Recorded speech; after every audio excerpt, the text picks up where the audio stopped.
Bismillahirrahmanirrahim. Assalamu alaikum, dear participants. Welcome to this session of textual study of the Quran. You would recall that we were studying verses 83 to 103 of Surah Baqarah, and we had finished off translating idiomatically and literally almost half of the previous section that we were studying. So we will finish the next half off and inshallah then go on to the next section of verses. So we will start off by literally and idiomatically translating verses 93 onwards until this section finishes, and then we will take up the next section. So it says, وَإِذْ أَخَذْنَا مِيثَاقَكُمْ وَرَفَعْنَا فَوْقَكُمُ الطُّورَ خُذُوا مَا آتَيْنَاكُمْ بِقُوَّةٍ وَاسْمَعُوا قَالُوا سَمِعْنَا وَعَصَيْنَا وَأُشْرِبُوا فِي قُلُوبِهِمُ الْعِجْلَ بِكُفْرِهِمْ قُلْ بِئْسَ مَا يَأْمُرُكُمْ بِهِ إِيمَانُكُمْ in kuntum mu'mineen. Wa and is, remember, akhazna, we took, mithaqakum, mithaq from you, which means your mithaq or your covenant. Wa and rafa'na, we lifted, fawqakum, above you. So fawqa is above and kum is you. It's the same kum as mithaqakum. So kum is meant for plural entities when you are addressing them. So misagakum means your covenant. Fawqakum means over you. At-Tur is the mountain or the mountain of Tur. So idiomatically we can translate it as, and remember when we took your covenant and we lifted above you the Tur. This is how we will translate it. And then what did we say? Khuzu ma ataynakum bi quwwatin wasma'u. Khuzu means to hold, to grasp something firmly. So it's an imperative, it's a command. Khuzu, hold it, of course, referring to the Torah. Ma atayna, ma is what? Ataynakum, what we gave to you. So ma is what? Ataynakum means we gave to you. And the kum is exactly the same as misakakum and fawqakum. So this is like a plural entity who is standing in front of you. So khuzu ma ataynakum biquwwa. So hold fast what we gave to you, biquwa, with power, wa and isma'u, hear intently. So the idiomatic translation would be hold what we gave or grasp what we gave to you with firmness and listen. Okay, and then their reply was qalu sami'na wa asayna. So this is what they reflected from their own attitude, and they said, "We sami'na means we have listened, wa and asayna means we have disobeyed." So it's like a very very picturesque thing which the Quran is portrayed here, that they were actually asked to hold whatever they have been given and to grasp it strongly and to follow it and to hear it intently, whatever they are being told. And in reply they said, okay, we have heard and we have disobeyed, as if they had already made up their mind that whatever they'll hear, they will not follow. So it's like a depiction of their attitude. Qalu, they said, Sami'na, we have heard, wa and asayna, and we have disobeyed. Wa ushribu. Ushribu means that something which is made to enrich something, something which is made to dwell in something. Ushribu fi qulubihim would means ushribu, made to dwell, fi in qulub is the plural of qalb, which means hearts, and hum means they. So the next word is al-ijl, which is the kaf. Be is because, kufri is disbelief, him is theirs. So idiomatically we can translate it as that وَأُشْرِبُوا فِي قُلُوبِهِمُ الْعِجْلِ, that the calf was made to dwell in their hearts.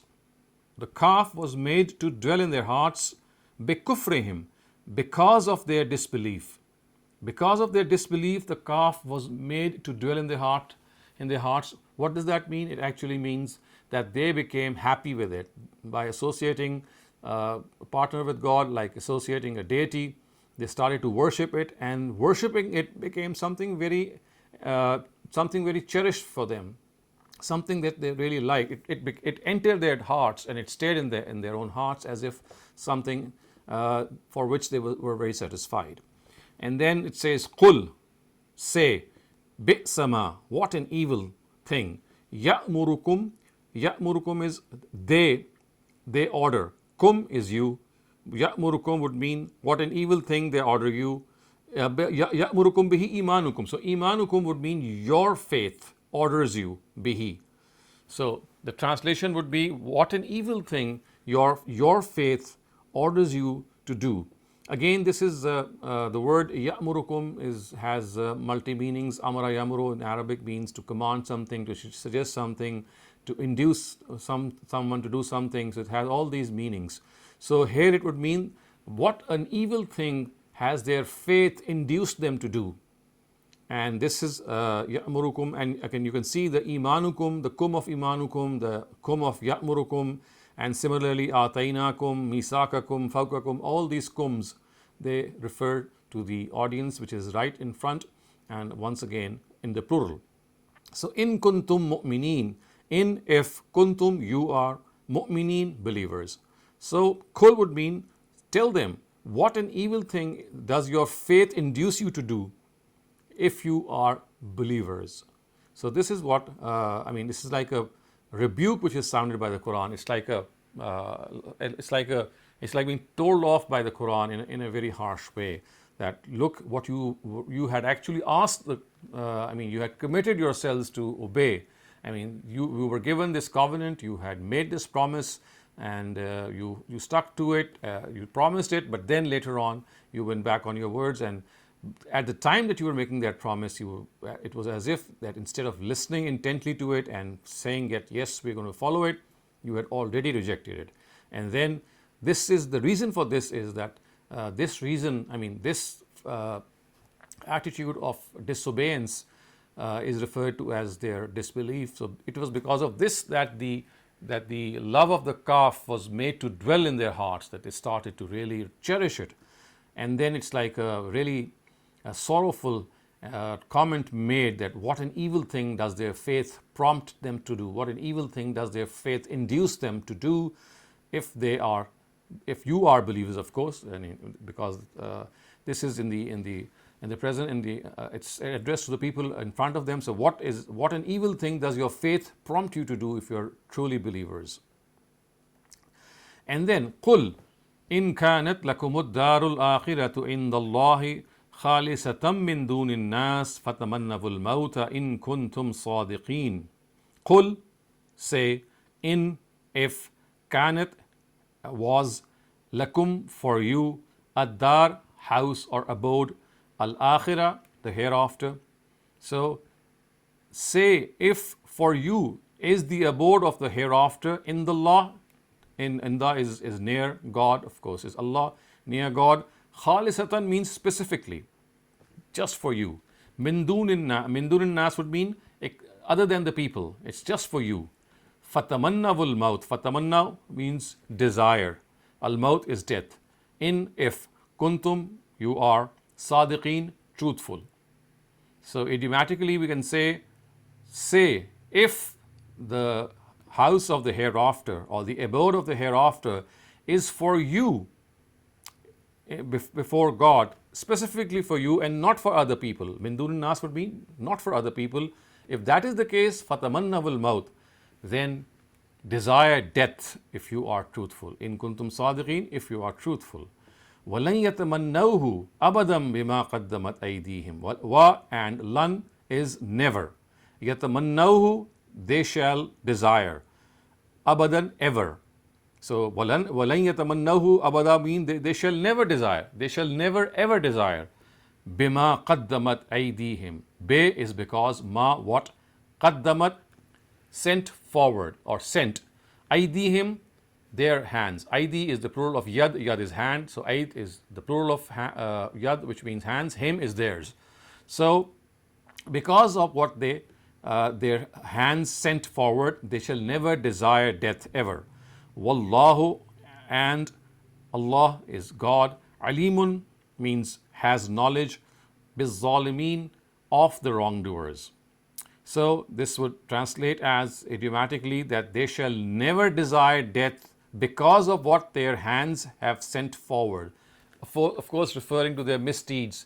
the deeds that they can never be proud of. They will never desire death, because in their hearts they know that if they go there, and whenever they go there, they shall be held accountable for those deeds.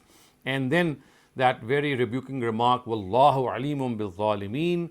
Wallah is Allah, wa is of course, and Allah is God, and God, alimum, has knowledge, bil zalimeen, of these wrongdoers. So God has knowledge of these wrongdoers. So once again, the thing that I'd like to remind you of is that whenever you translate literally, do take into account the alif lam, the article alif lam, which actually defines a noun. Either it makes it into a proper noun, it makes a common noun into a proper noun, or it is referring to a specific group of people which is found. So az-zalimin would not mean all people who are unjust. It would be referring to the people who are being discussed. So that is why you can see the translation would be that God is aware of these wrongdoers, of these unjust people, not of all unjust people, which of course is a fact that God is aware of all unjust people. But here, a specific category of unjust people is being referred to. And this is important because unless you translate properly the alif lam wherever it is found, there are times when you will not able to make sense of the verse. Just to give you an example, there is a verse, there are verses in fact, more than one, which say that do not befriend Jews and Christians. So if you translate this word, and the word Jew and Christian is appended with an alif lam. So if you translate this verse as do not la tattakhidul yahuda wa nasara awliya. So a literal translation would be do not befriend the Jews and the Christians. Do not befriend the Jews and the Christians, which means that actually the Jews and Christians should not be befriended. However, if the alif lam is taken into account, then you will translate this verse as do not befriend these Jews and these Christians who have denied the Prophet, and as a result they don't deserve to be befriended. So you see, one small error can cause a big misinterpretation, and this has precisely what has resulted. And instead of taking into account that alif lam, most interpreters, when they don't take into account this alif lam, they convey this meaning that do not make friends with all the Jews and all the Christians wherever they are found and whenever you come into contact with. So this is how traditionally this verse is translated, and actually it makes a mess out of the translation. Okay, now we go on to the next verse. It says, وَلَا تَجِدَنَّهُمْ أَحْرَصَ النَّاسِ عَلَى حَيَاءٍ وَمِنَ الَّذِينَ أَشْرَكُوا وَلَا تَجِدَنَّهُمْ أَحْرَصَ النَّاسِ عَلَى حَيَاءٍ. So wa and la, indeed, tajidannahum, you will find them. The them is the Jews, which are already discussed earlier. So it's referring to them. So, and you will find them. Ahras an-nas, the most desirous of people. Ahras is from hirs, it is the superlative degree, which means the most desirous or the most greediest.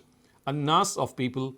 Ala, on. Haya is life. So idiomatic translation would be, and you will find them to be the most desirous of life. They would love to have life. They would love longevity. They will not, they would never go for the fact that yes, if they're going to meet God, then He's going to really be generous with them because they are their favored ones. This is what they claim, but in their hearts they know that what the misdeeds that they have sent forward, they are going to be held to account for them.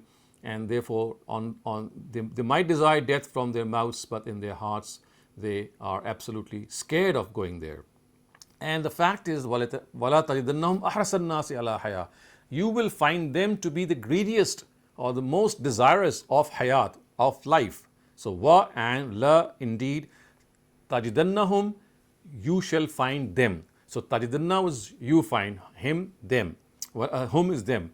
Ahrasannas, the most greediest of people. Ala, on. Haya, life. Wa min allazina ashraku. Wa and min, from. Allazina, those. Ashraku, who did shirk, who committed polytheism. So this would mean that you will find them to be most desirous of life even more than the polytheists. Wa min allazina ashraku, and from even more from those who did polytheism, who committed polytheism. Allazina ashraku, who did polytheism, or who indulged in polytheism. Which means that the Jews, the Quran is telling us that they are the most fond of living in this world. Even the idolaters who have taken to pure idolatry, even they are not as desirous of living as these Jews are. And remember, I'm constantly reminding you that we are referring to a particular category of Jews, the Jews which were standing in front of the Quran in those times, who were the recipients of so many books and prophets in their own tradition. And with the advent of the last prophet, their fate was about to be sealed. In fact, in Surah Baqarah, we see that it has already been sealed, and now they are being presented with this charge sheet. So this must not be confused at all with the Jews and Christians of today. Yes, they uphold the same traditions, but the Quran is specifically telling us about the Jews and Christians about the times of the Prophet. And if, of course, today's Jews and Christians uphold those traditions, then they will be regarded to be their followers. But then this is something that calls for a distinction, and that distinction, as I said, is that as far as the punishment of not deliberately denying the Prophet is concerned, that is something which will always remain with the Jews and Christians of the Prophet's times, because it is they who had done so deliberately. And now we are in no position to pinpoint these Jews and Christians, because pinpointing them itself is something which is related to God's revelations, and He has chosen not to reveal these facts in the post-prophetic era. So now some more details. Yawaddu ahaduhum, which means desires, ahad, each, hum, them. So desires each one of them, law, would that, and it's like a longing. Yu'ammar, they be given, alfasana, 1,000 years, wa and ma, not, huwa, it, be muzahzihihi, be deterrent. Muzahzihihi would mean that it becomes a deterrent, or it becomes detrimental, or it stops something. Min al-azab, min from al-azab is torment, ayn, an, that, yu'ammar, they be given more life. So each one of them longs that he be given 1,000 years.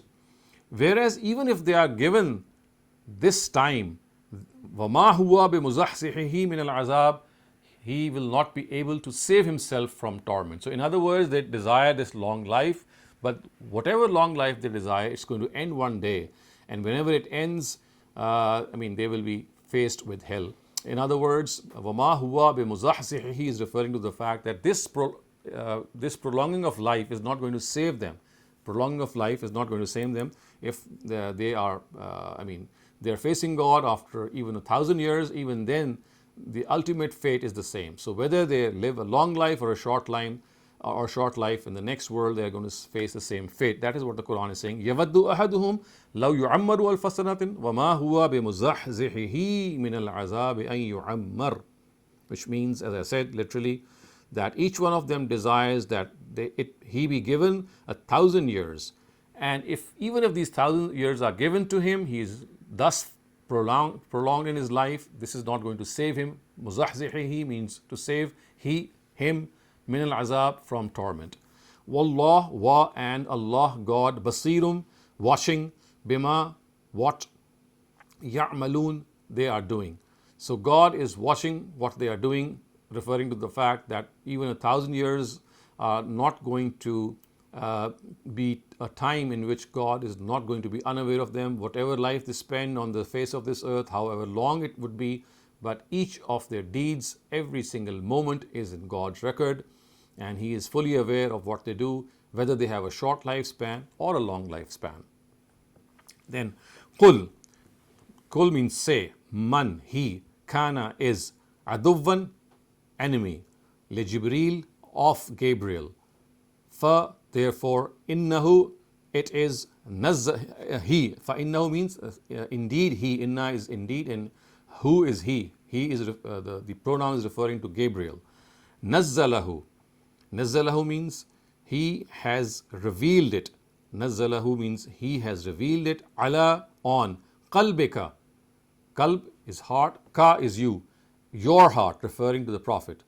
Bi-iznillah, be is because, or izn is permission, and Allah is God. So idiomatically we can translate it as tell them or say, he who is an enemy to Gabriel, man kana, he, kana is aduvvan, enemy, li Jibril, to Gabriel, fa innahu, so therefore indeed he, nazzalahu, has revealed it, ala, on, qalbika, your heart, O Prophet, bi'iznillah, with God's permission.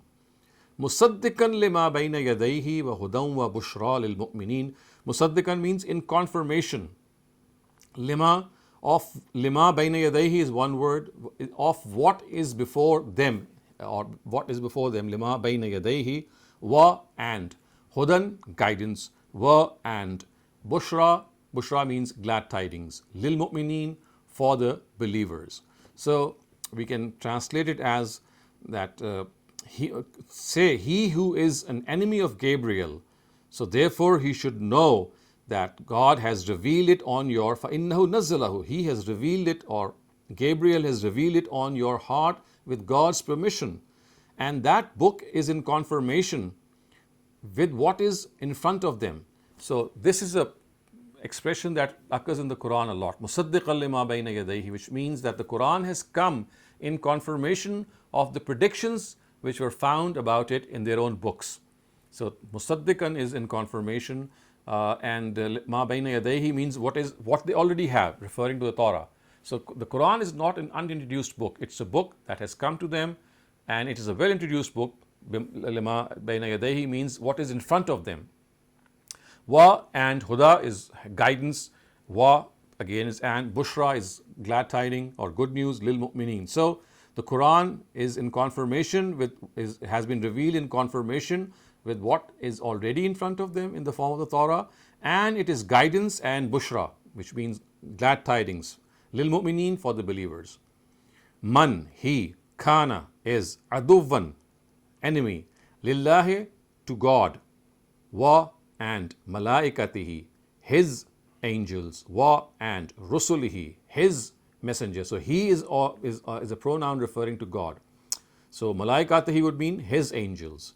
Rusulihi would mean his messengers, and rusul is the plural of rasul. So rusulihi would mean his messengers. Wa and Jibrila, Gabriel. Wa and Mikala is Michael. Fa, therefore, inna, indeed, Allah, God, aduvan, enemy, lil kafirin, to the disbelievers. Again, remember the alif lam which is found on al kafirin, that would force me to translate it as these disbelievers, and not all disbelievers, these disbelievers. So the translation would be man kana aduvan lillah, would mean that he who is an enemy to God and to his angels and to his messengers and to Gabriel and to Michael. So therefore God is an enemy of such disbelievers. And I have already pointed this out, that Michael is mentioned here, or Mikael is mentioned here, because the Jews regarded him to be their chief angel instead of Gabriel himself, and they had this animosity with Gabriel. So the Almighty has actually turned the tides on them by saying that both Gabriel and Michael, they are angels of God. So if you are an enemy of Gabriel, you just cannot be friendly with Michael, because Gabriel and Michael both are of the same category, of the same genre, and both are angels. So if you are an enemy of Gabriel, remember you cannot be a friend to Michael. You are an enemy of Gabriel, then you are an enemy of Michael as well. And if this is so, then God is an enemy for such disbelievers.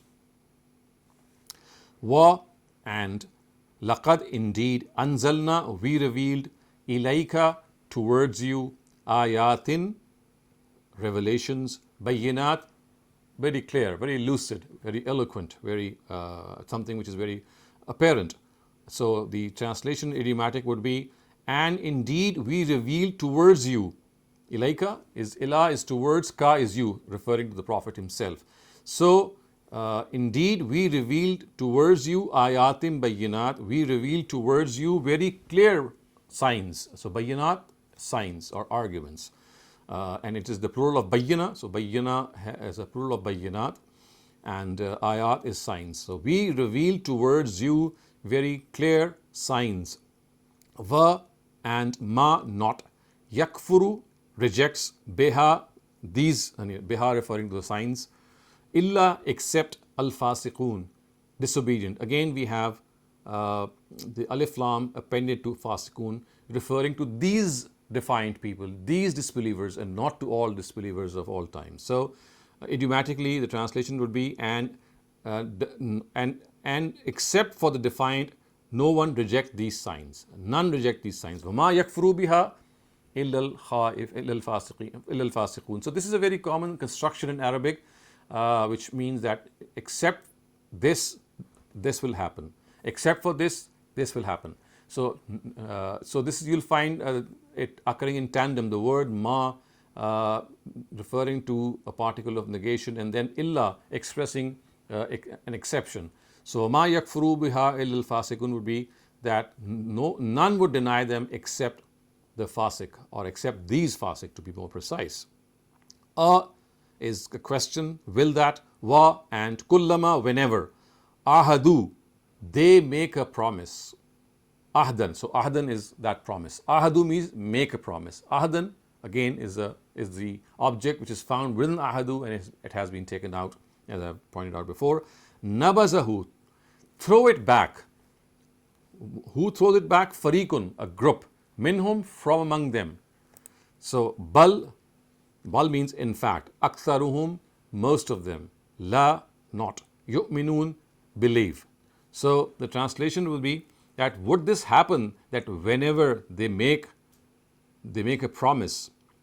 Ava kullama ahadu ahdan. Kullama, whenever. Ahadu, make. Ahdan, a promise. Nabazahu, throws it. Fariqun, a group. Minhum, among them. So whenever, will this happen, that whenever they make a promise, one of their groups is going to go back on their promise.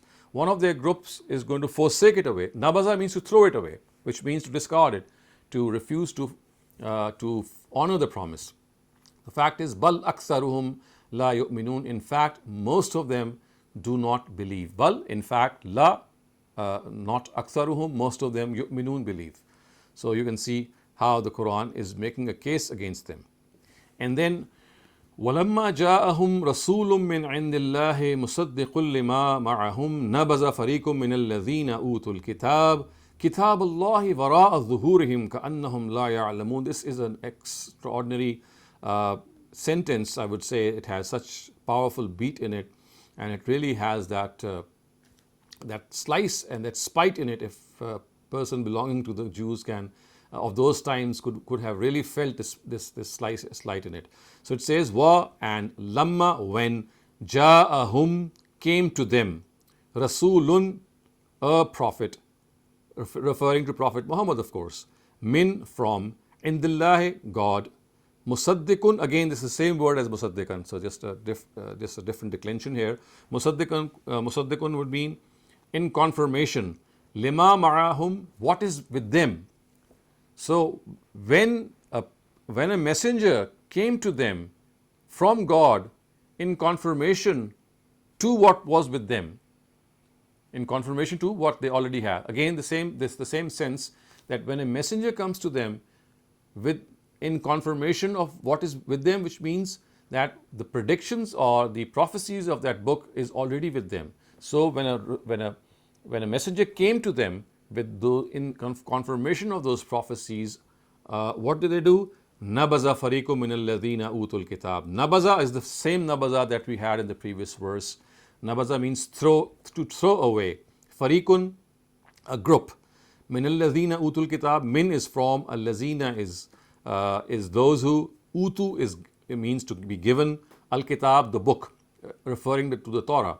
So what happened was that when a Rasul came to them in confirmation with what was with them, nabaza fariqum min allazina utul kitab. Nabaza, threw away from one group, threw it away, and that is the group that was given the book. So a group from those people to whom the book had been given threw that book away, which is the Quran. So the book, you have to understand that the word kitab is used here and the word Rasul is used here. So initially it is said that when Prophet Muhammad, of course referring, is the reference by the word Rasul. So when he came to them in confirmation with what was already with them, meaning that the predictions of his arrival were already in the Torah, what happened was they disregarded the book. Kitabullahi wara zuhurihim. So nabaza fariqum min allazina utul kitab, kitabullahi. The word nabaza is actually connected to kitab. So fariqum min allazina utul kitab is just just to be a little grammatical here, is the subject of the word nabaza. So who threw it away? Fariqum min allazina utul kitab. So a group to whom the book was given threw it away. What did they throw away? Kitab Allah, the book of God itself.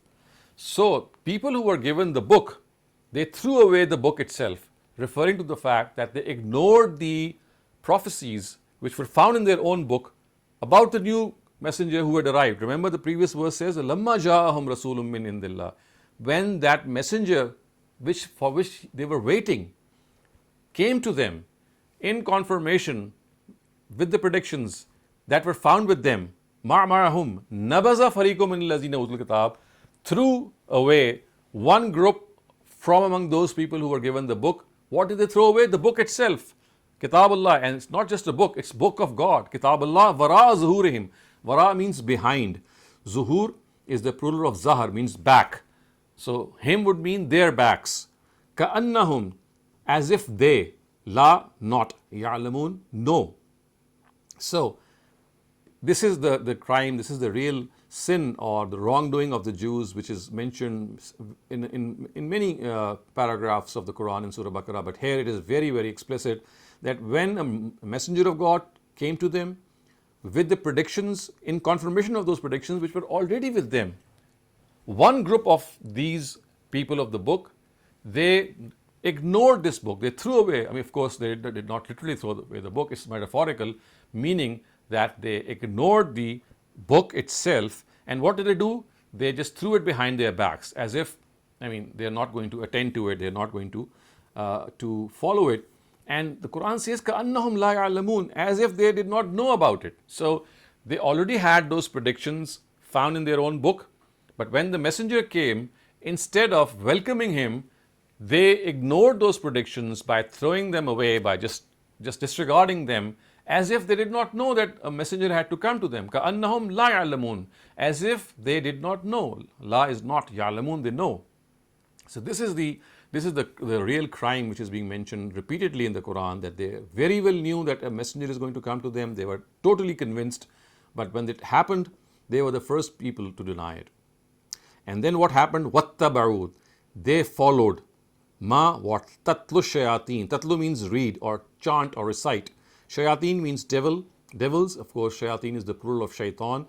Ala, on. Mulk is the kingdom. Sulaiman is Solomon, of course, the son of David.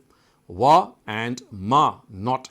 Kafara, committed disbelief. Sulaimanu, Solomon. Wa and lakinna, in fact, or you can translate it as but.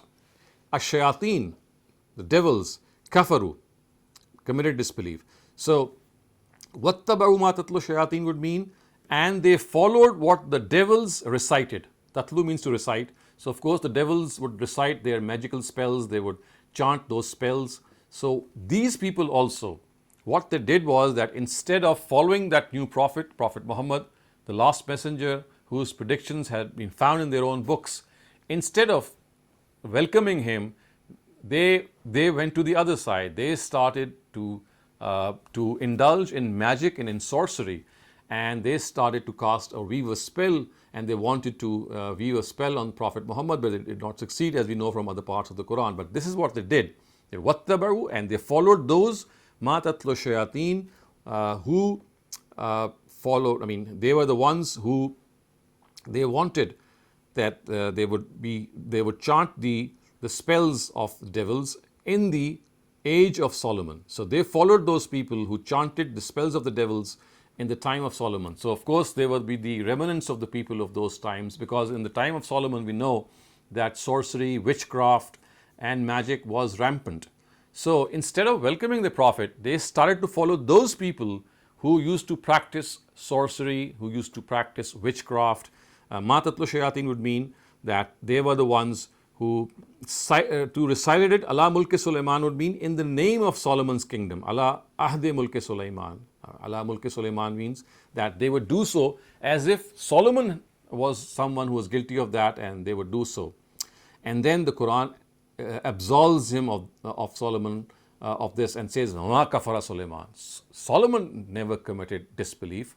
And the word kafar actually is referring to the fact that Solomon never indulged in sorcery or witchcraft, which is in fact disbelief. So the word disbelief is a step ahead of sorcery. Instead of saying that Solomon did not practice sorcery, The Quran says he did not commit disbelief, as if sorcery itself is disbelief when it is committed in this way. So this is how the Quran at times jumps to the next word. So instead of saying Wama kafara, instead of saying that Solomon did not practice sorcery, it is said he did not commit disbelief, as if telling us that those who practice sorcery in this way, they commit disbelief. وَلَكِنَّ الشَّيَاطِينَ كَفَرُوا. It is in fact the devils who committed disbelief. Shayateen, devils, kafaru, disbelief. And what did they do? يُعَلِّمُونَ النَّاسَ السِّحْرِ. يُعَلِّمُون means they teach. An-nasa, people. Sihr means magic. Now just to make a point here, that the word sihr is also appended by alif lam. But here the alif lam doesn't refer to a particular type of magic. So it's magic. So it's not that you when you translate alif lam all the while that you refer, you would translate it as this magic, as is the case that we translated earlier on when we said these disbelievers. So it's not always that the alif lam is coming for a specific set of people. At times it refers to a category. So this is called the alif lam of jins. Alif lam of jins means the alif lam of a category. That when it comes on a word, it is not specifying a type within that category, it is referring in general to that category. So when I say a sihr, I mean magic in general, not to a specific form of magic. So this is the distinction that I would like you to know, that at times the alif lam which is appended on a noun is not always referring to a specific type, which means, and that whenever it's referring to a specific time, it is called alif lam for ahad. So for the moment you just need to know that the alif lams are of two types. One of them is called alif lam of jins, which is called alif lam of category. And the other one is called the alif lam of ahad, or the alif lam of specification. So the other alif lam specifies a category within that main category. So when we say these disbelievers, so we are referring to one category amongst those disbelievers. But precisely here, when we say a sihr, we are not referring to a particular form of magic, or we are intent to refer to a particular form of magic. So here the alif lam is of jins, referring to the fact that whatever is called magic is being referred to here. So alif lam of jins and alif lam of ahad, that have to be kept in mind. So, and then وَمَا أُنزِلَ عَلَى الْمَلَكَيْنِ, and they started to follow that they would teach people witchcraft, and they went after which was revealed to two angels. So wa is and, ma is what, unzila is revealed, ala upon, al malakain, malak is the word angel, and malakain is for dual. It's the dual means in Arabic, just as we have a singular and a plural, there is another dimension in Arabic in which whenever nouns occur in twos, so we have a category called the duals, which are called the tasniya, which means two things. So malakain would mean two angels, and they started to follow what was revealed to two angels, or they followed what was revealed to two angels. Be Babul, Be is for locus or zarf, which means in. Babul is Babylon, that is the Arabicized version of Babylon. Haruta wa Marut, so Harut and Marut are the two angels. So, and they followed what was revealed to two angels in Babylon. And what is the name of two angels? Harut and Marut. And then it says wa and ma, not yu'allimani, they used to teach min, from ahadin, anyone, hatta, until, yaqula, both of them said, innama, indeed, nahnu, we, fitnatun, trial, fa, therefore, la, not, takfur, commit disbelief. So as soon as the discourse reached the mention of the angels, now we find the angels conversing. And what did they say? Of course, what they said is mentioned later on, but there is a remark which the Quran makes, وَمَا يُعَلِّمَانِ مِنْ أَحَدٍ حَتَّى يَقُولَ. Wama means they did not teach. Ma is not, yu'alliman, teach. They did not teach anyone, ahadin, anyone. Hatta, until, yaqula, they said, innama nahnu, indeed, innama is indeed, nahnu is we, fitna is trial. So these angels, they said, whenever they would teach people, they would first give a disclaimer. They would first tell them, innama nahnu fitna, we are a trial, fala takfur, do not commit disbelief. Meaning that the knowledge that they have could be used or abused, could be used positively or could be used negatively. So that is why they said that we are a trial. If you want this knowledge from us, you can use it properly and you can use it wrongly as well. So be aware of that. Fala takfur, and if you use it wrongly, you will be committing disbelief. So all this is understood to be present, and the Quran did not mention it. It leapt to the next part and said, Fala takfur. So do not commit disbelief. So the in-between part being that we are a trial. If you misuse whatever is whatever we teach you, you will be committing disbelief. Now this is not mentioned in words. The Quran goes to the next step and says, do not commit disbelief, which means that all this is disbelief if you misuse it. So therefore do not misuse it. Do not commit kufr.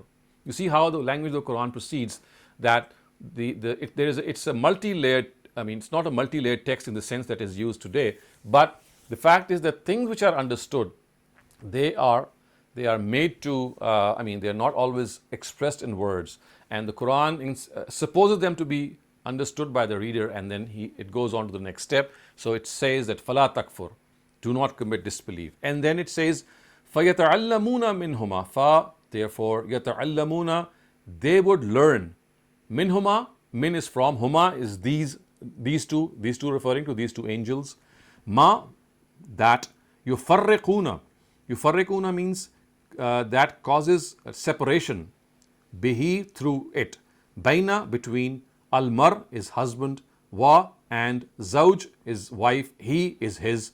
So instead of learning what they should have learned by countering the magic of those times, they started to misuse that knowledge, and what they did was that instead of learning in the way that these angels wanted them to learn, so that it could be a counter to the magic that they were experiencing through various devils and Satan, they, instead of learning an antidote to that magic, instead of doing that, what did they do? They learned from these two angels what caused separation between a husband and wife. So what caused discord, disharmony. So they would learn whatever they would learn from these two angels, not as a means to counter whatever magic and sorcery was rampant in the society, but to cause dissension between a husband and wife. Minhuma ma yufarriquna, so that they could be separated. And remember, whenever a society becomes decadent,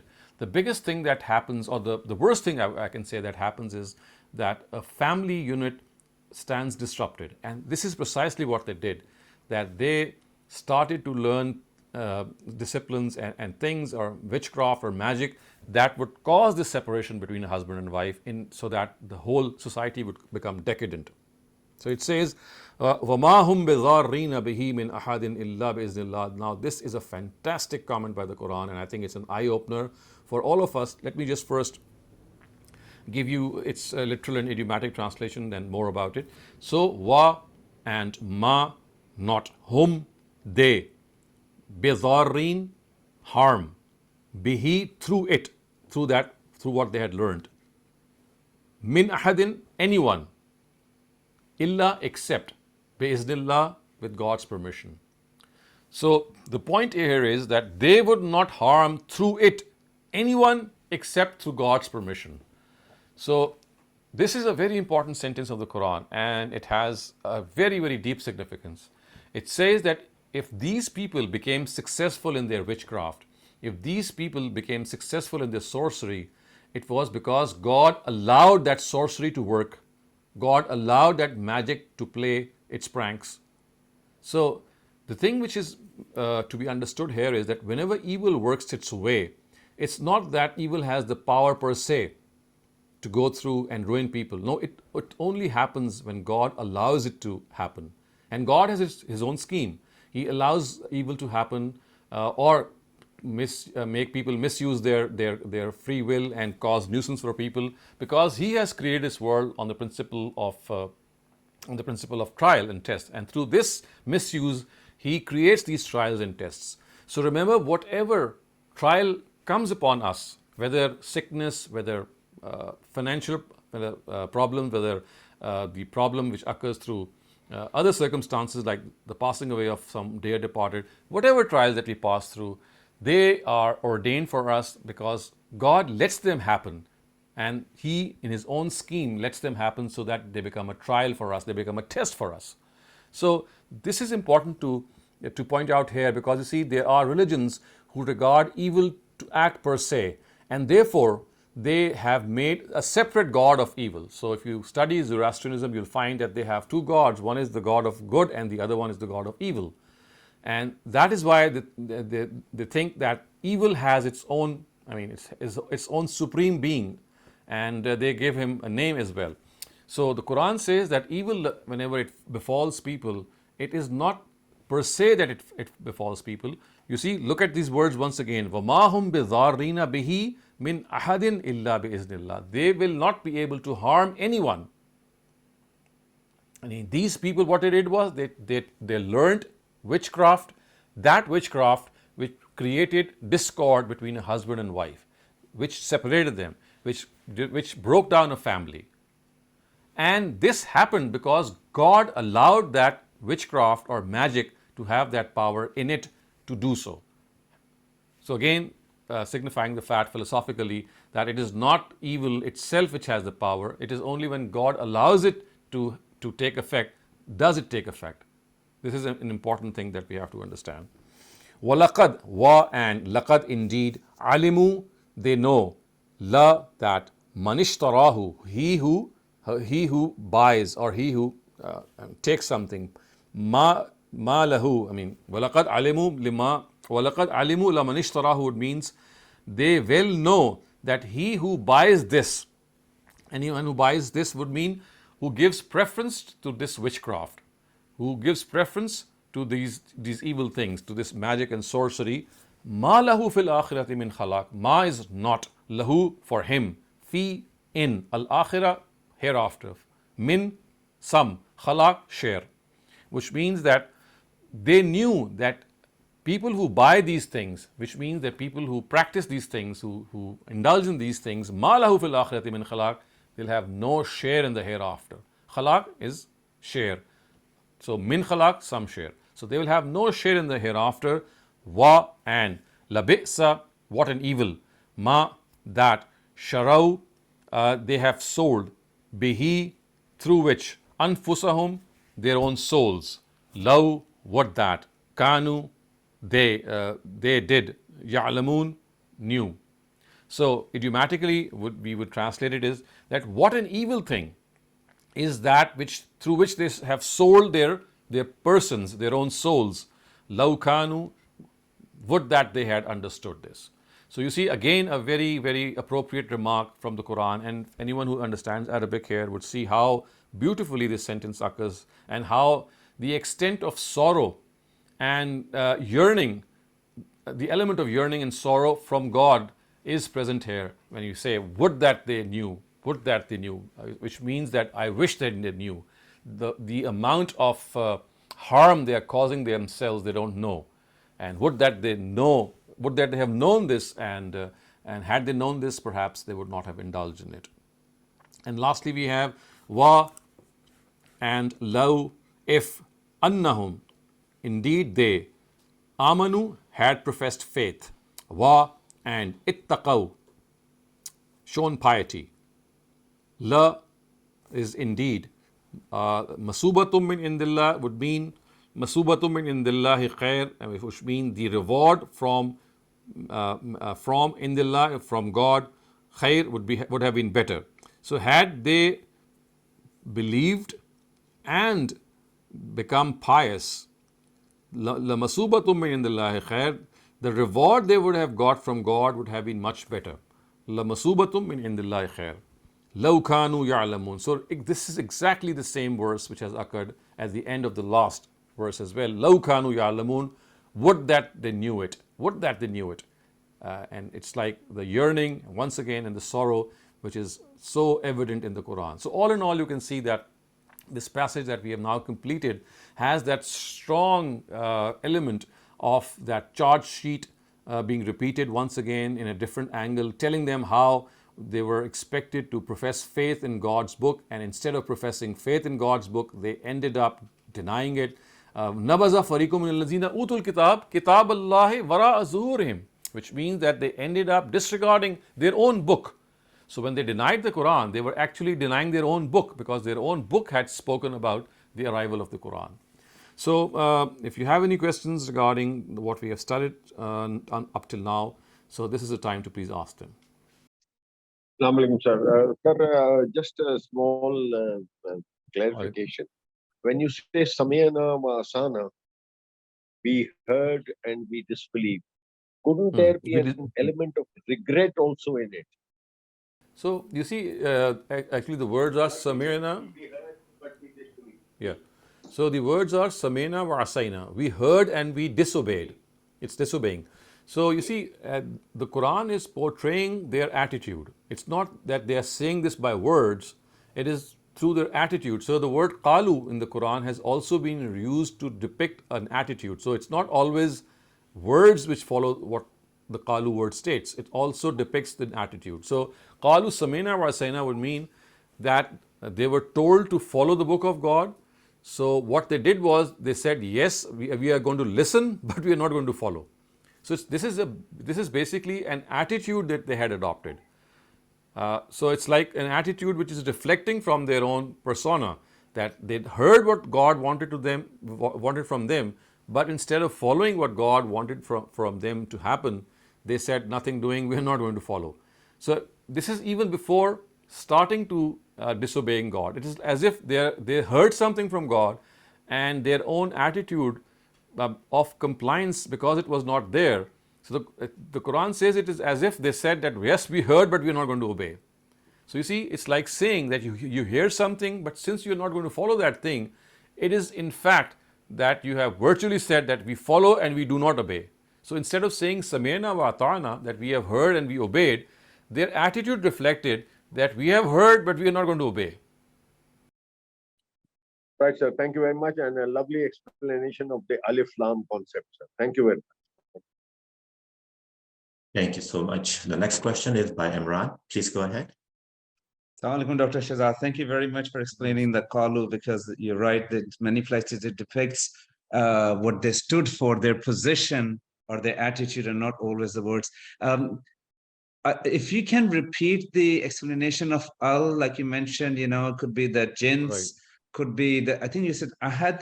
Of course, we know specificity and category. Could you kindly just summarize it again? So you see, broadly, the Alif Lam consists of two types. One is just referring to a particular category. So, for example, when I say ash-shajar, it means the tree. So I'm not referring to any particular tree. I'm just saying the tree. I mean, referring to all trees. So one type of Alif Lam is in which you refer to the category as a whole, not to some specific part of that category or some specific members of that category. So this is called Alif Lam of jins. Jins, of course, means category. It can also be translated as species. So Alif Lam of species would mean that you're just referring to the species of trees. Or I say ar-rijal. So rijal means men. So when I say ar-rijal, I am not at times particularly referring to any specific rijal or a specific person. I'm just saying men in general. So this is what is called Alif Lam for jins, or for species, or for category. Now there is another Alif Lam which is called for ahad. And ahad means to specify something, for specification. So in that case, you are not referring to all the trees or to all the men, if I take the same example. You are referring to a particular tree or to a particular set of people amongst that main superset. So to give you an example, and the examples actually have been, you can see they have occurred in our passage today as well, a number of times. So whenever you find words as al-kafirin or az-zalimin, so now there is an alif lam on kafirin, there is an alif lam on zalimin. Similarly, you find a word called al-fasiqin. Fasiqin now has an alif lam. In most cases, such alif lams are always referring to people who are already under discussion. So when the Quran says that these wrongdoers did this and they did this, and it would follow up these wrongdoings by saying that God will not guide wrongdoers. Now, it's not that He's not going to guide all wrongdoers. Actually, what is meant here is God is not going to guide these wrongdoers who are just being discussed, because they are the ones who have intentionally denied a prophet of God. They don't deserve to be guided. So God is not going to guide these wrongdoers. So in general, al-kafirun, al-zalimun, al-mushrikun, all these alif lams refer to specific categories, and that is why they are called the alif lam of ahad, which means that they specify a category within that main category. So they are specifying a particular set of people. So in this particular case, they are specifying the Jews and the Christians, for example, of the times of Prophet Muhammad, and not to all Jews and Christians. So if you translate that famous verse which I cited earlier on, that don't take the Jews and the Christians to be friends, so that would be a wrong translation, because again there is an alif lam on the Jews and the word Christian. The Arabic is al Yahud wa an Nasara. So a correct translation here would be these Jews and these Nazarenes. So because these are the people who are being discussed in the prior verses, referring to the fact that they are the ones who were expecting a last prophet to come to them, they were expecting the book of God to come to them, and they were convinced that this is the prophet that they were waiting for. But when he arrived, they did not like it. That why is it that he has arrived from the Ishmaelites? He has arrived from the Israel. I mean, instead of arriving from their own lineage, he has arrived from their cousins. So this is what they did not like. And the Quran says, hasadan min indi anfusihim. This is the jealousy that they had, that they were jealous that why did that prophet come from their cousins and not from their own lineage. And that is why they became adamant on denying. But then, as I said, all this would be generally mentioned in the prior verses wherever you pick up the Quran from. And that is why we would translate all such verses as that God does not guide these disbelievers, these wrongdoers, these defined people. So, I mean, I know this needs a lot of practice, but the thing that I need to point you towards is that whenever you're reading the Quran, the Arabic, especially because that's what I'm trying to teach you, that without knowing the grammar, you're able to translate it. The important thing is, if you practice on your own, always, do it first by thinking what the alif lam is, you think is conveying, whether it's of jins or whether it's of ahad. And when you make that paragraph, for example, you translate to yourself, then you can look up, for example, Ustaz Ghamidi's Al-Bayan or Ustaz Amin Hassan Islahi's Tadabbur Quran, because both these scholars, they specify alif lam. And in fact, Ustaz Amiruddin Farahi, who is the forerunner of both these gentlemen, he is the first one to have laid stress on this. And I must not be unfair to some of the other commentators as well. For example, Zamakhshari, a 5th century commentator of the Quran, also makes this distinction at times in his tafsir, and so do Tabari and some of the other Mufassirun, but they don't do so consistently. So I can say this with the reasonable certainty that with consistency, the first person to always give due regard to alif lam was Ustaz Amiruddin Farahi. But because all of his works are generally in Arabic, and it would be difficult for you to have recourse to them, so whenever you practice a translation of a paragraph of the Quran, do it on your own and then see how these scholars at times translate this alif lam. So this would be like a good practice for you to understand the Quran and also to understand how deeply the Quran is entrenched in the milieu, in the surroundings in which it was revealed, and how important it is to realize that it is a dialogue that is taking place between God and the 7th century Arabian milieu that was there, first in Mecca and then in Medina, and how this dialogue processes from one to the other, and also it diverges and then it converges once again, and how various entities are subtly pointed to, not by just pointing them out in words, but by actually referring them by this very, very subtle, I would say, instrument called alif lam. Another example that I'd like you to give, which might make things easier for you to understand, is that, for example, in the case of Adam and Eve, when that incident of keeping them in the garden and the orchard is concerned, and they were told that they should not go towards that tree. So the Quran uses the word la taqraba hazihi shajara. And the Quran says that you can live in this garden, live in this orchard, but do not go near this tree. So you see, just to make you understand how things work, you see here it is very easy to understand the word ash-shajara to be this tree, because we already have a word for that, and that is hazihi, which means this particular tree is being pointed to. But for example, if this word had not existed, la taqraba shajara would be the words, we would have understood from the passage itself that a particular tree is being referred to, not all the trees, a particular tree, and therefore ash-shajara should have been translated as this tree.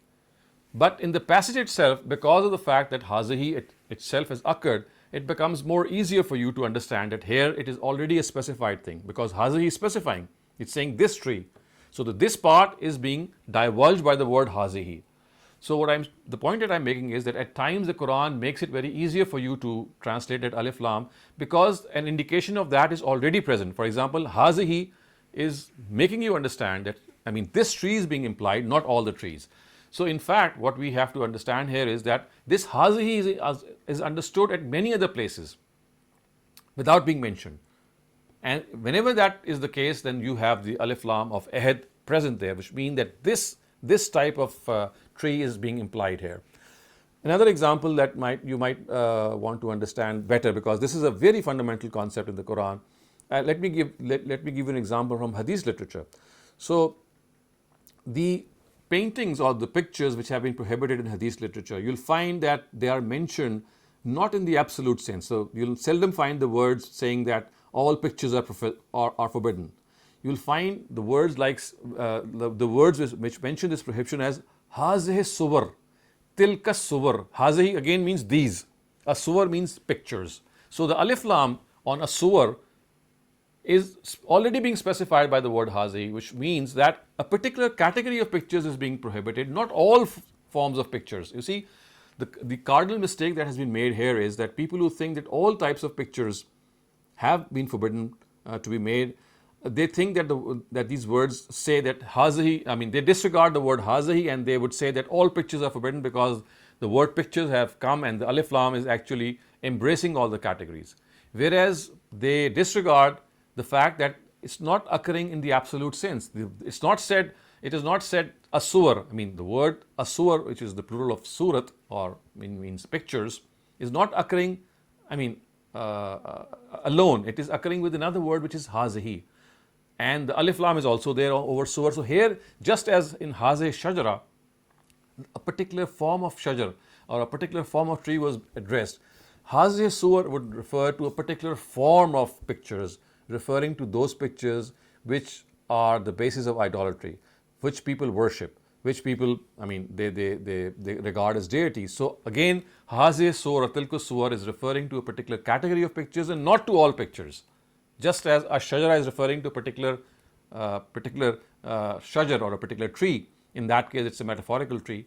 So you see, at times the word hazihi and tilka, they already come to your rescue.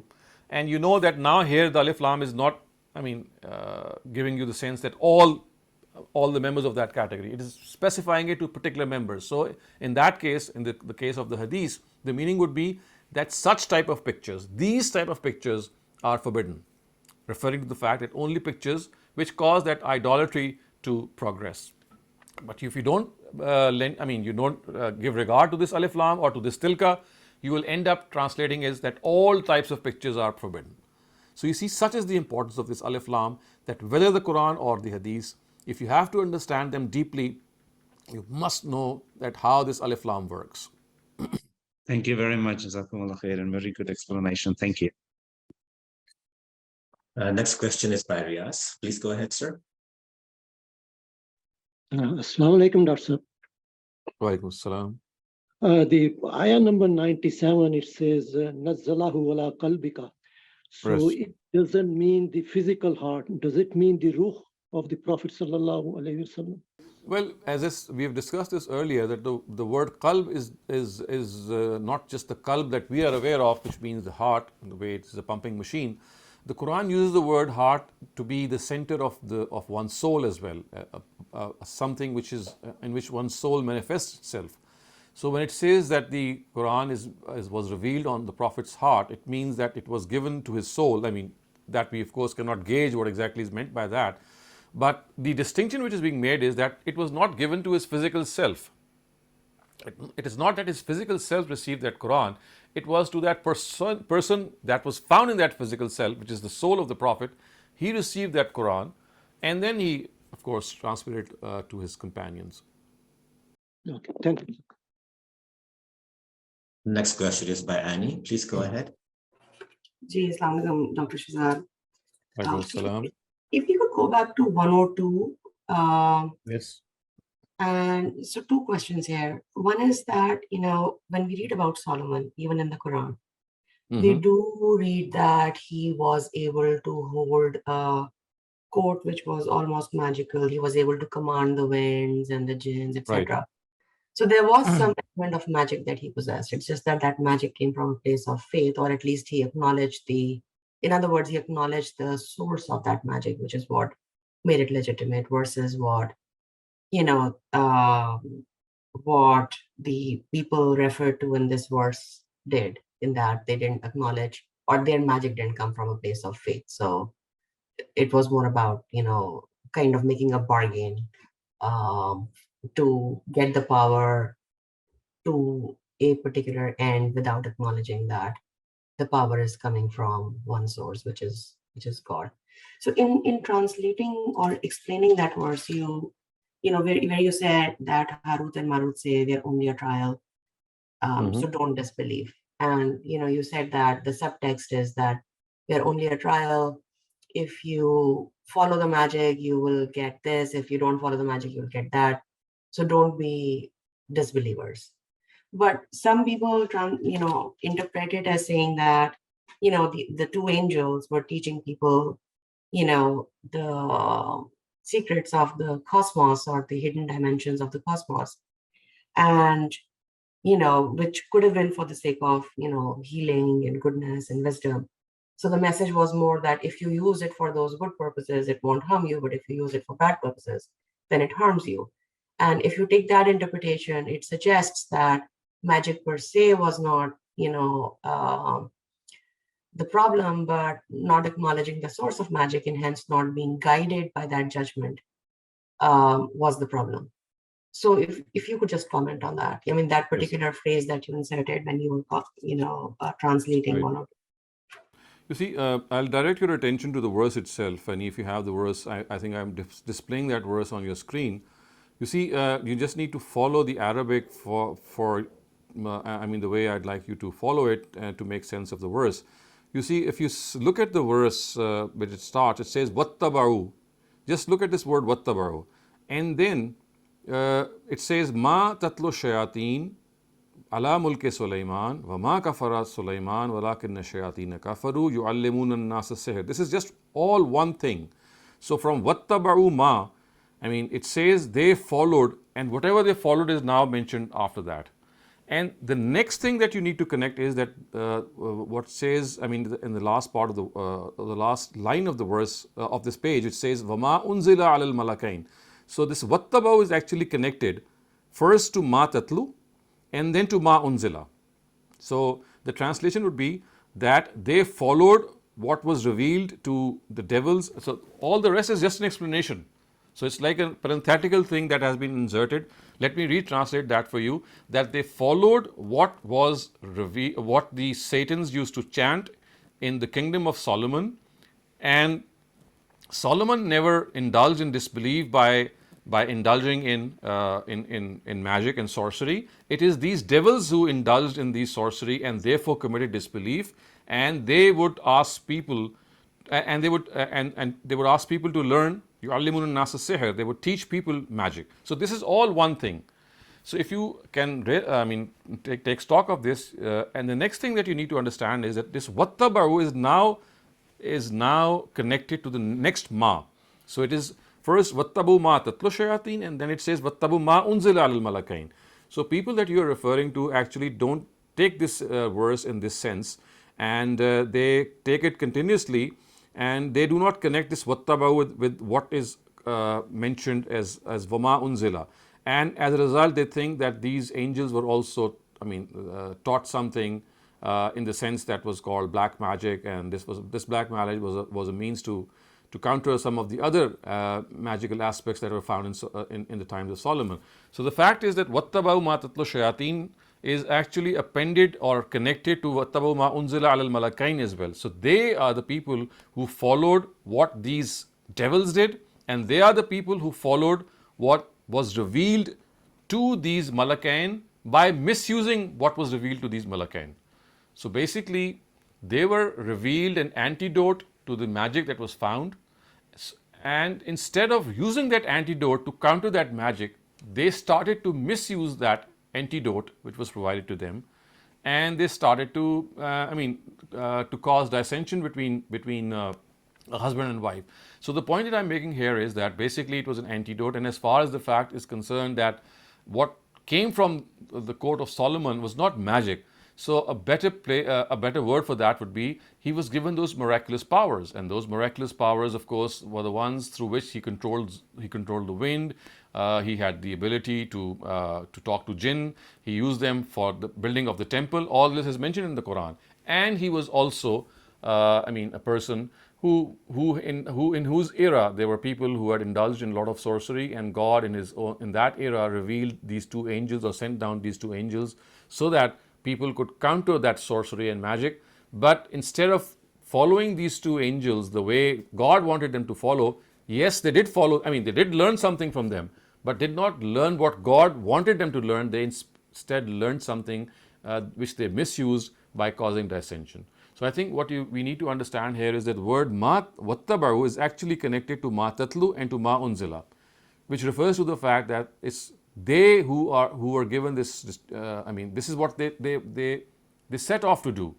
And the first thing that they did was indulge in magic, and the other thing that they did was that instead of indulging in the counter or the antidote to magic, they once again misused that new discipline that was revealed to them as an antidote to magic. I'm sorry, maybe it's a little complex here, and it requires a little knowledge of Arabic as well, but I think you need to reflect on the fact that how wattaba'u has been connected to ma tatlu and to ma unzila.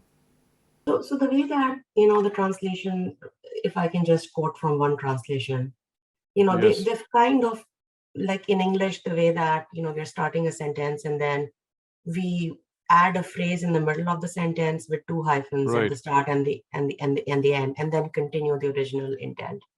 So they've Right. kind of translated that way. So they say, and they followed what the devils pursued during Solomon's reign, and then hyphen, Right. which is the Mhm. just the independent clause in between. That is the And Solomon- parenthetical sentence. Right. And Solomon was not faithless, but it was the devils who were faithless. And then end Right. of the parenthetical sentence, and then teaching people magic, which refers back to devils. So Right. it kind of, I think it follows your logic. I may be wrong. I don't understand Arabic. So but I feel like it is following your logic, which seems to make a little bit more sense because, what Solomon did would be seen as magic. I don't know how you would define. You see, I've just used the word. I just used the word miraculous power. So you see, just as Jesus was given those miracles, it was not magic that Jesus did when he brought people back to life, or walked on the sea or water, or some of the other miracles that he had been given. So similarly, Moses, Jesus, and here we're talking about Solomon. So these were not magical powers. Magical powers have an entirely different source. These are like things that you can learn and have a knack for it. But miracle is something that you can only have from God. You cannot learn a miracle. You cannot learn how to work a miracle. So a proper word for that would be that Solomon was given these miraculous powers to control the jinn, to control the winds. And in his own times, sorcery became rampant. And in order to provide a counter to this sorcery, the Almighty revealed these two angels who taught people that how they could counter these things. So basically, I think the correct word would be miraculous powers, which God bestows on all His prophets, which are called the bayinat at other instances as well. And this is how we find things in the Quran regarding different prophets of God. So these basically are miraculous powers which are endowed to these prophets. So then it's not clear to me why Harut and Marut were sent. If they were not just teaching the antidote, because apparently they weren't, because they were giving everybody a choice. So you see, this is again a part of God's scheme and trial, that He did reveal that antidote, but that antidote was again with that caution that this antidote is of such nature that you can also misuse it. So on the one hand, you can counter the magic and witchcraft and sorcery of the people of those era, which they were indulging in, because basically this is what God has revealed these two angels. But a slight misuse of the same knowledge could end up going south as well. Going in a different way as well. So God did reveal that antidote, but the nature of that antidote was that it was a test. You see, look at the words that the Quran says. It says, "Innama nahnu fitna." We are a trial. So that trial which God has always, He has put all of us to trial. So He keeps finding ways and means to keep trying us. So it was not just a sweet thing that He could have done. He said, well, this is the antidote, and you go and you apply it. The antidote itself was revealed in a way that it became a trial for people. They could use it or they could misuse it. So you see, this is the scheme of God, that He does things for us, and in many cases He provides us with solutions, but those solutions themselves are fraught with a lot of trial. Look at wealth itself. So wealth itself is a trial. If you use it properly, it's a good thing. It's a boon. But if you misuse it, it's going to end up as a bane. So this knowledge also, this discipline also was something. We don't know the exact nature of it, but the way it has been expressed in the Quran is that you could have easily misused it, and look at what the Quran says, that they did end up misusing it. Instead of using it to counter magic, they ended up using it to create dissension between a husband and wife. But doesn't that make it magic, right? So because you said it's not magic. Remember, it says unzila. You see, unzila, the word unzila means that it's from God. And something which is from God in this nature is always of a miraculous nature. It's something which is endowed per se with certain powers. Otherwise, the word unzila would have been absolutely inappropriate. The word unzila means it was revealed to them from God. So let me point out the exact word. It says, "Wama unzila alal malakain," what was revealed to these angels by God.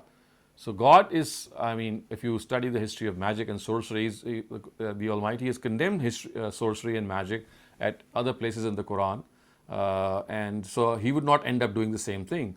So Wama unzila mean that He revealed a fresh discipline, something new, which would counter witchcraft and sorcery. Okay, last question. Many thanks. So in our tradition, Harut and Marut, so is the understanding that they were embodied beings living in Babylon, or is it just a concept? Of course, they were two angels. They would be in the garb of human beings. Otherwise, people would not have been able to go to them and learn. Because angels, when they come in their own form, we are not able to, are not able to recognize them because they have their own form. They are made of light, etc. So we also know that when angels did visit Prophet Abraham, and on other occasions to other prophets like Prophet Lot, they came in human form. Even they came in human form to Mary. So in all probability, these two angels were in human form, but God did inform them that although they are human, but they are angelic in their composition. Okay, thank you. Thank you so much for such an elaborate answer and questions. One question from the chat, sir. It says, could you please explain the terms ahad khariji and ahad zehni? I would request you to, for the moment, not indulge in ahad khariji and ahad zehni, because these are further subcategories which have been delineated by certain later grammarians. So they have divided the alif lam of jins and the alif lam of ahad into further subcategories. And I think that is again a form of advanced Arabic grammar, which I would at the moment ask you to just not indulge yourself in. For the moment, just learn these two concepts. The more you are able to grasp them, the more you will be able to understand the Quran, because ahad zehni, ahad khariji, or mahiyat jins, they are just terms which are used, and maybe later on as we go along the Quran, I can introduce them to you as well. But for all practical purposes, for now, please do grasp these two main categories. One is of jins and the other is of ahad. All the rest are their subcategories, and without even going in the terminology, once you are able to make sense of these two by differentiating between the two, you'll already be following those principles without being aware of the terminology. And my intention here is that don't get yourself burdened with these terminologies. I have already burdened you with these two new words, and they should be sufficient as far as things where they stand now are concerned. Thank you so much, sir. Next question is from Akram Bhatti. Please go ahead. Assalam, Dr. Yasin Saab and Dr. Saleem Saab. Walaikum assalam.